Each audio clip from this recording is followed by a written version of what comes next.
cómo Dios justifica al pecador, y la respuesta de Dios ante el pecador es la salvación y la justificación mediante Cristo Jesús. Después de esto saltamos al capítulo 9, donde hablamos acerca de la elección incondicional o la gracia irresistible. Yo sé que este tema fue un poco polémico la semana pasada y como que enciende a veces nuestros corazones hablar de esto.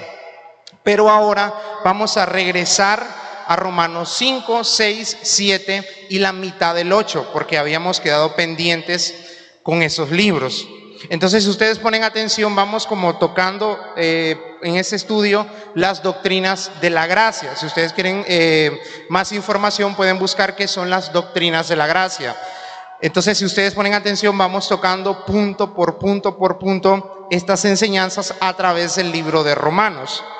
Ahora vamos a estudiar un tema muy importante, y es la perseverancia de los santos. Por tanto, habiendo sido justificados por la fe, tenemos paz para con Dios por medio de nuestro Señor Jesucristo, por medio de quien también hemos obtenido entrada por la fe. Esta es la gracia en la cual estamos firmes y nos gloriamos en la esperanza de la gloria de Dios. Versículo 8. Pero Dios demuestra su amor para con nosotros en nosotros, en que siendo aún pecadores, Cristo murió por nosotros. El apóstol Pablo abre su introducción a hablar de la perseverancia. Su introducción básicamente es recordarnos lo que Cristo ha hecho por nosotros. Él nuevamente comienza a hablar de la justificación, comienza a hablar de cómo Cristo ha sido la respuesta para el pecado del hombre y para que el hombre pueda ser salvo. Y me llama la atención lo que dice, porque dice en el siguiente versículo, versículo 2, y nos gloriamos en la esperanza de la gloria de Dios. Básicamente lo que él está haciendo aquí es lo que ha estado haciendo en los capítulos anteriores: desviar totalmente la atención del hombre. Que tú tomes por sentado que no puedes gloriarte en tu salvación, tú no puedes gloriarte absolutamente de nada. Toda la gloria en tu salvación es de Dios. No hay obras que puedas hacer, no hay jactancia que puedas tener, no puedes tener absolutamente nada. Dice, por eso nos gloriamos en Cristo, porque de Él es la salvación. Olvídate de tus obras, olvídate de que crees que eres una buena persona. Nuestra jactancia es Cristo. Y mira lo que dice en versículo 9. Entonces mucho más, habiendo sido ahora justificados por su sangre, seremos salvos de la ira de Dios por medio de Él. Versículo 10. Porque si cuando éramos enemigos fuimos reconciliados con Dios por la muerte de su Hijo, mucho más habiendo sido reconciliados seremos salvos por su vida. Aquí él está haciendo nuevamente un resumen de la justificación. Está hablando de que Cristo vivió la vida perfecta que tú no puedes vivir. Él vivió la obediencia que tú no puedes tener. Que si tu fe es real, que si de verdad has creído en la obra de Cristo en la cruz y realmente has nacido de nuevo, tú vas a perseverar. La evidencia principal que va a demostrar de que tú has creído en Cristo, que has creído en su salvación, que has creído en su obra y que has nacido de nuevo, es que tú vas a perseverar. ¿Quedamos claros con esto? Para que pueda haber una salvación, el resultado de tu salvación va a ser la perseverancia, de manera que de ahora en adelante vas a perseverar en la fe hasta el último día de tu vida, si realmente has creído en Cristo. Si no has creído, creo que la pregunta se contesta sola. Y vamos a separar esto en incisos. En el inciso número 1, nuestra fe, hermanos, debe perseverar hasta el fin. ¿Han escuchado este famoso texto de Jesús? Yo creo que ustedes mucho lo conocen y lo usamos a veces. El que persevere hasta el fin será salvo. Es un texto muy importante, pero a veces nosotros creemos que el texto significa hay que perseverar para ser salvos, pero el texto no dice eso. El que persevere hasta el fin será salvo. El que persevere. Mira lo que dice en capítulo 6. Perdón. Sí, vamos a entrar al capítulo 6, versículo 1. Ahora bien, voy a hacerles la pregunta. Como Dios nos ha salvado, ¿podemos vivir como nosotros queramos? Si Dios nos ha escogido, ¿podemos hacer lo que queramos? De todas maneras, ¿qué importa? Dios ya nos salvó. Hagamos lo que queramos. Vivamos en el pecado. ¿No es cierto? Es un cuestionamiento que muchas personas he escuchado que se han hecho. Y mira lo que dice Pablo en capítulo 6. ¿Qué diremos entonces? ¿Continuaremos en el pecado para que la gracia abunde? Versículo 2. De ningún modo. En Reina Valera dice de ninguna manera. De ningún modo. Nosotros que hemos muerto al pecado, ¿cómo viviremos aún en él? Versículo 3. ¿O no sabéis que todos los que hemos sido bautizados en Cristo Jesús, hemos sido bautizados en su muerte? ¿Qué vamos a decir entonces? Como el Señor nos ha salvado, para que como la gracia abunda, ¿vamos a pecar? Mira, él está dando una introducción muy clara. Él está dejando, desde el primer momento, él está escribiendo a esta iglesia de Roma, les está dejando claro: si ustedes han creído en el Evangelio y han creído en Jesucristo, no vengan a decirme que como hay gracia y como la gracia abunda, vamos a perseverar en el pecado. Él dice, de ninguna manera, olvídense de eso. Ahora ustedes han creído en Cristo, han creído en su salvación, entonces ahora ustedes van a vivir como hijos de Dios. Mira lo que dice, versículo 2, de ningún modo, nosotros que hemos muerto al pecado, ¿cómo viviremos en él? Si se supone que el Espíritu Santo mora en nosotros, ¿cómo entonces el pecado va a morar entre nosotros? ¿Ves la contradicción? ¿Ves que hay una tremenda contradicción en decir, bueno, el Señor me ha salvado, yo tengo al Espíritu Santo, pero si perseveramos en el pecado, significa totalmente lo contrario, ¿no es cierto? No hay Espíritu Santo ni has nacido de nuevo. Tu padre es el diablo y tu vida es el pecado. ¿Qué diremos entonces? ¿Continuaremos en el pecado para que la gracia abunde? Él está dejando claro esto, hermanos. Después de que te convertiste, ¿tu mentalidad sigue pensando en el pecado o quiere pensar en santidad? ¿Tu mente está afuera, en el mundo, o en Cristo? Son buenas preguntas.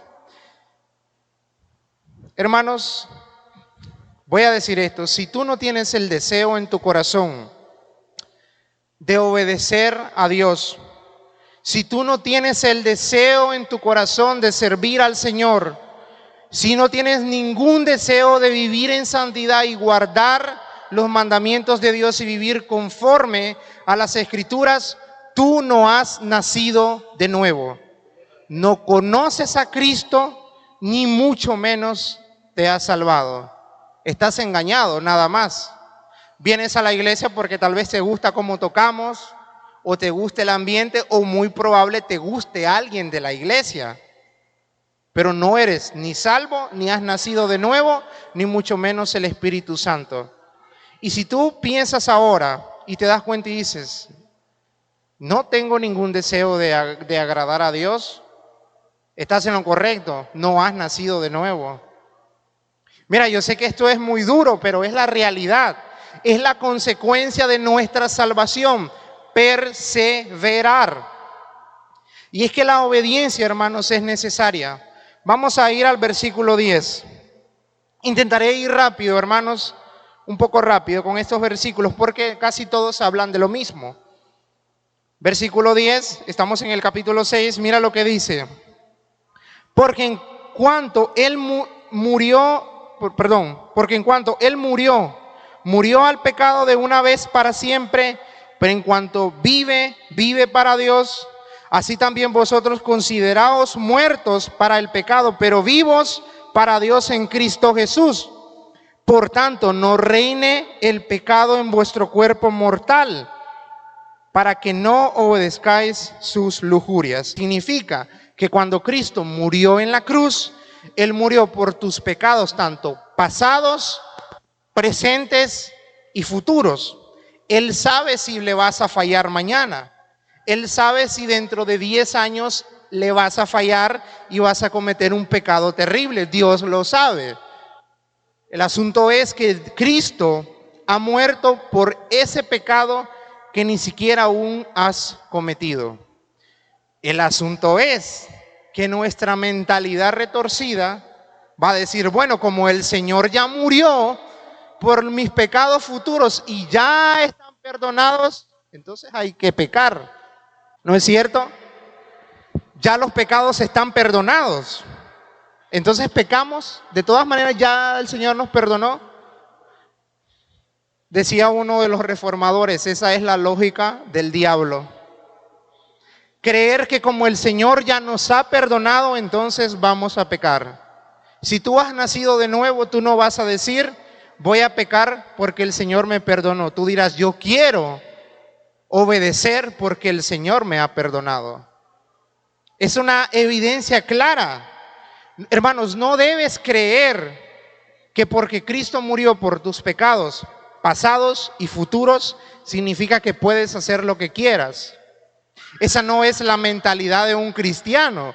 Probablemente sea la mentalidad de Satanás. Así también vosotros considerados muertos para el pecado, pero vivos para Dios en Cristo Jesús.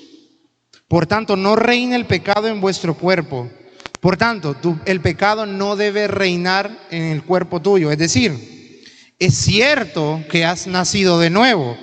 Es cierto que tienes al Espíritu Santo, pero de alguna manera le vas a fallar a Dios. No significa que vas a vivir en completa santidad, porque todavía estás en este cuerpo.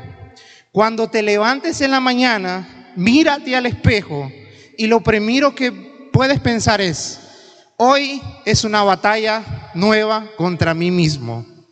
Hoy es una batalla contra mis pensamientos. Hoy es una batalla contra mis oídos, contra mi lengua, contra mis ojos, porque tu carne siempre va a estar inclinada al pecado. Esto es lo que dice él en ese versículo. Así también vosotros considerados muertos para el pecado, pero vivos para Dios. ¿Dónde debe estar tu mente? En Dios. Tu enemigo eres tú mismo. Versículo 12, por tanto no reina el pecado en vuestro cuerpo mortal, para que no obedezcáis sus injurias. Ahora bien, voy a tocar un tema muy importante ahora mismo. No obedecemos al Señor, hermanos, mira, nosotros no obedecemos al Señor para conseguir la salvación. Intentar conseguir la salvación por medio de tus obras es la peor idea que se te puede ocurrir. Intentar conseguir entrar al cielo y coger este libro y decir, voy a intentar hacer todo lo que dice, ni más ni menos, no lo vas a conseguir. Es imposible. Si no, la cruz no tendría ningún sentido. Si tú intentas conseguir tu salvación por medio de tus buenas obras y por medio de tu obediencia, no lo vas a conseguir. Tú vas a obedecer a Cristo, tú vas a obedecer la palabra, no para conseguir tu salvación. Tú vas a obedecer porque es el resultado de que el Señor te ha salvado.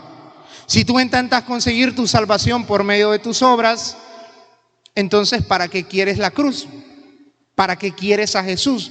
Si de todas maneras dices, bueno, yo lo puedo conseguir yo mismo. Entonces Cristo aquí no tiene arte ni parte. ¿Te das cuenta que le estás robando la gloria a Cristo? Mira, Señor, no te necesito.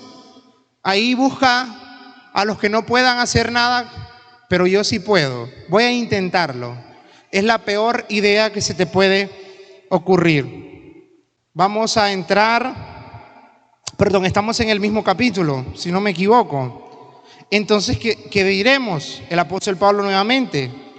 ¿Pecaremos porque no estamos bajo la ley? De nuevo, te hago la pregunta. Te acabo de decir que no vas a conseguir entrar al cielo por medio de tus obras. Entonces, ¿qué? ¿Vas a pecar porque no vas a conseguir guardar la ley? Entonces, ¿qué? ¿Pecaremos porque no estamos bajo la ley, sino bajo la gracia? De ningún modo. Versículo 16, ¿no sabéis que cuando os presentáis a alguno como esclavos para obedecerle, sois esclavos de aquel a quien obedecéis, ya sea del pecado para muerte o de la obediencia para justicia? Aquella forma de enseñanza a que fuisteis entregados, y habiendo sido libertados del pecado, os habéis hecho siervos de la justicia. El Señor nos ha liberado del pecado, nos ha liberado de la esclavitud, porque el hombre es un esclavo absoluto del pecado, y ahora nos hemos convertido en esclavos de Cristo. Por lo tanto, nuestra obediencia ya no es al pecado. Nuestro sí ya no es para nuestros deseos. Nuestro quiero hacerlo ya no es para nosotros mismos, ahora es para Dios. Hemos muerto a nuestro viejo hombre, y ahora cuando Dios hable, la única respuesta que vamos a decir es: sí, Señor, sí, Señor, sí, Señor. Y al pecado, no, no, no y no. ¿Queda claro eso, hermanos? Vamos a seguir. Una de las evidencias, hermanos, más claras de esto es que, de nuevo, yo sé que la elección incondicional es un tema un poco polémico, pero si Dios te ha escogido a ti, tú debes tener la absoluta certeza de que tú no vas a perderte. O todavía sigues en este cuerpo y de alguna manera vas a encontrar, tu yo interno, tu viejo yo va a encontrar la manera de salir. Y cuando llegue ese momento, cuando le falles a Dios, el hombre por naturaleza lo que va a hacer es esconderse y extraviarse. Ahora bien, si tú eres hijo de Dios, si el Señor te ha adoptado como su hijo, el Señor va a salir a buscarte. ¿No es cierto? Que Él han escuchado la famosa parábola, Él deja las 99 y se va por la faltante, por la oveja que se ha extraviado. Mira, si tú de verdad has creído en Cristo, Cristo es tu Señor, pero como te extravíes, si eres de Él va a ir a buscarte. ¿No es cierto que muchos de ustedes han tenido estos momentos en su vida donde le han fallado al Señor? ¿No es cierto que han tenido este momento donde han pecado y han hecho algo tan horrible que lo primero que dicen: bueno, ya no voy a ir más a la iglesia, yo ya estoy aquí frito? Y de alguna manera el Señor, por medio de una persona o por medio de un mensaje, Él ha salido nuevamente a buscarte, de alguna manera te ha traído de nuevo. Esa es una de las evidencias claras de que has nacido de nuevo. Vas a estar en el camino, pero como te extravías, el Señor te va a quitar de donde estás y te va a poner de nuevo en el camino. Te vas a extraviar, le vas a fallar, y de nuevo el Señor va a cogerte de donde estabas y te va a poner de nuevo en el camino hasta que llegues hasta el fin. ¿No es cierto lo que dice? Que el que perfeccionó la buena obra en nosotros la va a terminar. Solo que no te confíes. No te confíes de pensar, de decir: bueno, el Señor me va a ir a buscar. No funciona así la cosa. No puedes pecar voluntariamente. Vamos a seguir con esto, hermano. Yo sé que este estudio es un poco denso, pero estoy intentando ir rápido. Voy a ponerles un ejemplo antes de proseguir, bastante interesante. Ustedes dirán: bueno, José, ¿cómo es esto de que tú puedes ser hijo de Dios y extraviarte? Es que lo vas a encontrar en la Biblia cientos de veces, empezando por el rey David, uno de los personajes más emblemáticos de la Biblia, uno de los reyes más importantes de Israel. Pregunta: ¿ustedes conocen la biografía de David? ¿Ustedes saben las cosas que hizo David?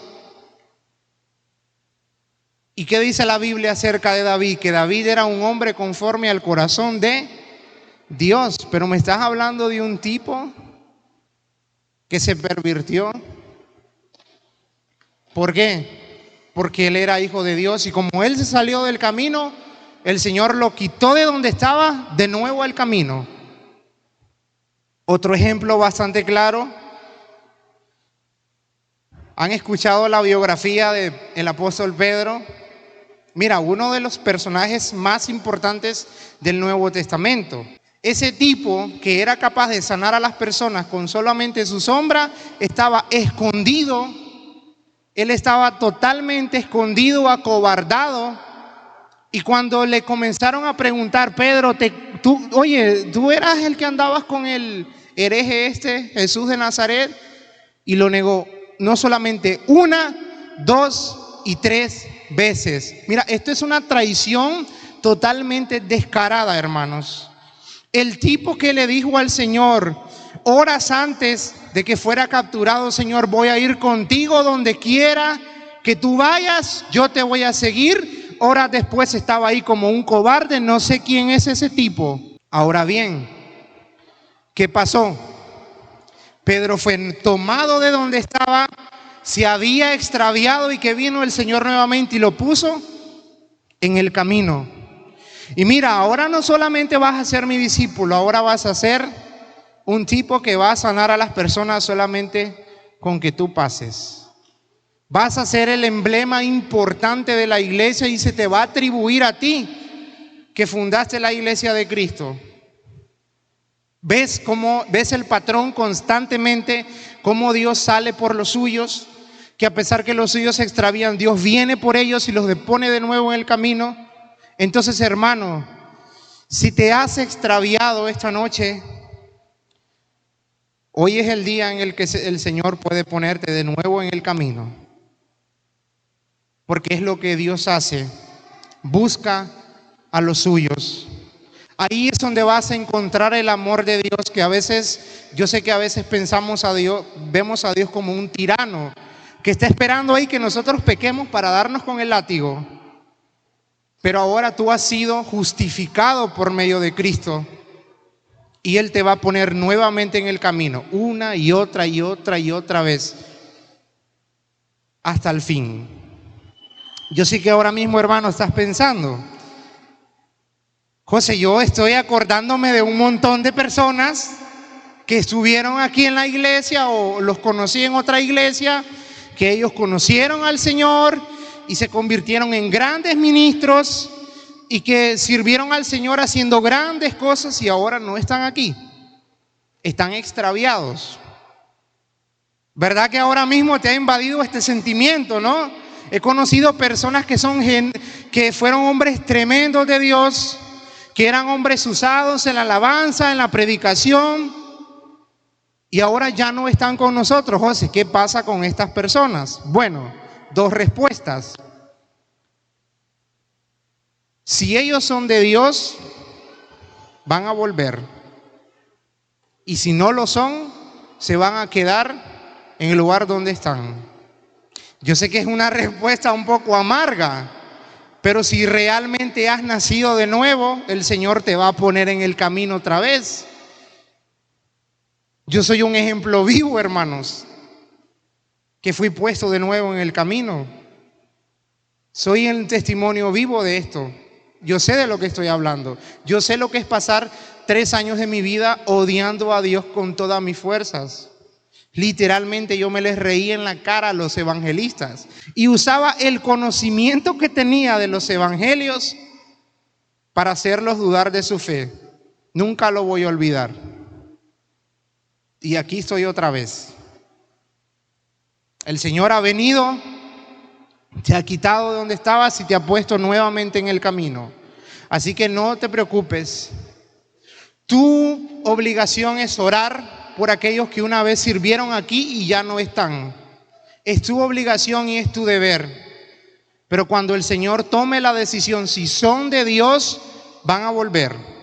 Así como David, así como Pedro, van a regresar. Y si no son de Dios, te aseguro que no van a volver. Vamos a continuar, hermanos, sé que me estoy desviando un poquito del tema. En el capítulo 7, de 1 al 6, voy a resumir esto, el apóstol Pablo hace una analogía del matrimonio. Básicamente lo que él dice es, citar la ley. Entonces él comienza a hablar, bueno, cuando una pareja está casada según la ley, mientras el marido vive, ella está sujeta a la ley, es decir, ella no puede casarse otra vez porque su marido vive, pero si su marido muere, ella está libre para casarse con otra persona. Eso es lo que dice la ley. Y él está usando esta analogía para decir, bueno, nosotros antes éramos esclavos del pecado, estábamos sujetos al pecado, y por medio de la muerte de Cristo ahora hemos sido libres del pecado y ahora somos la novia de Cristo. ¿Puedes ver el paralelismo que él está haciendo? Él es el ejemplo que está intentando hacer. Él está diciendo, la esposa una vez que muere el marido es libre para casarse de la misma forma. Si el Señor a ti te ha rescatado, tú has muerto al pecado y ahora eres libre en Cristo, pero no eres libre para hacer lo que quieras, es para hacer la voluntad de Dios. Es una analogía muy clara y él está citando la ley porque está hablando a judíos. Entonces ellos entienden perfectamente lo que el apóstol Pablo está diciendo. Ahora, hermanos, voy a hacerles una ilustración muy importante conforme a cómo vamos a perseverar. Vamos a ir terminando esta primera parte del mensaje. Mira lo que dice capítulo 7, versículo 15. Es un texto, hermanos, que me gusta, pero también es un poco agridulce por lo que dice. Versículo 15 del capítulo 7. Porque lo que hago no lo entiendo, porque no practico lo que quiero hacer, sino que lo que aborrezco, eso hago. Versículo 17. Así que ya no soy yo el que lo hace, sino el pecado que habita en mí. Miserable de mí, ¿quién me libertará de este cuerpo de muerte? Y voy a ilustrar lo que Pablo está diciendo con estos versículos. De nuevo, sé que insisto mucho con estas afirmaciones, pero si has nacido de nuevo, si has creído en Cristo, si realmente consideras que el Señor te ha salvado, te aseguro que cuando peques no va a ser divertido para ti, no lo vas a disfrutar, vas a llorar amargamente, porque si puedes pecar sin llorar amargamente, es porque nunca has nacido de nuevo. Conocí una chica hace muchos años que ella siempre estaba deprimida.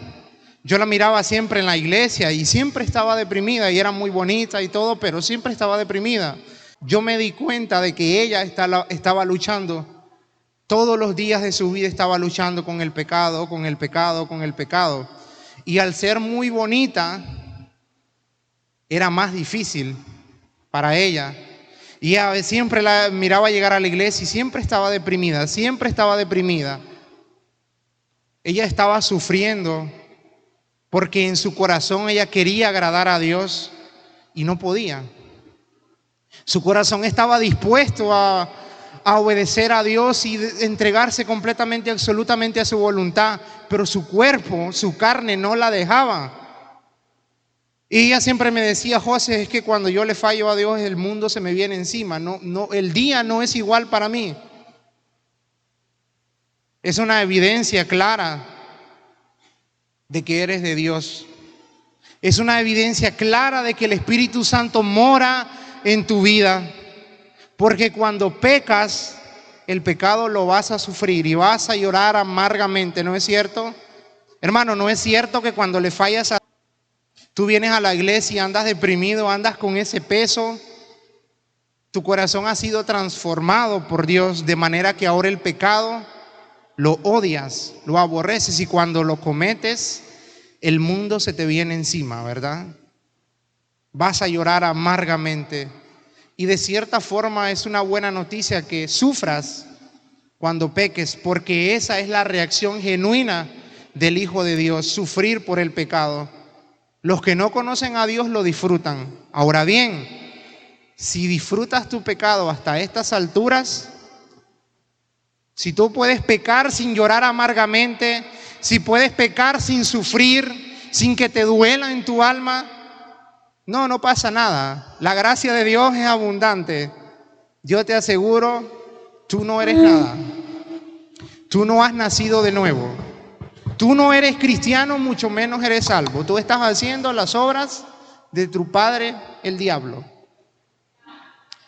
Vamos a proseguir, hermanos. Yo sé que este tema es un poco denso, pero de alguna forma te vas examinando, ¿verdad? Te vas dando cuenta de cómo debe ser tu vida si realmente has creído en Cristo. Vamos a proseguir. Miserable de mí, dice Pablo, ¿quién me libertará de este cuerpo? ¿Te das cuenta el apóstol Pablo cómo sufría? Soy miserable, no puedo. Quiero agradar al Señor, pero es que no puedo, es imposible.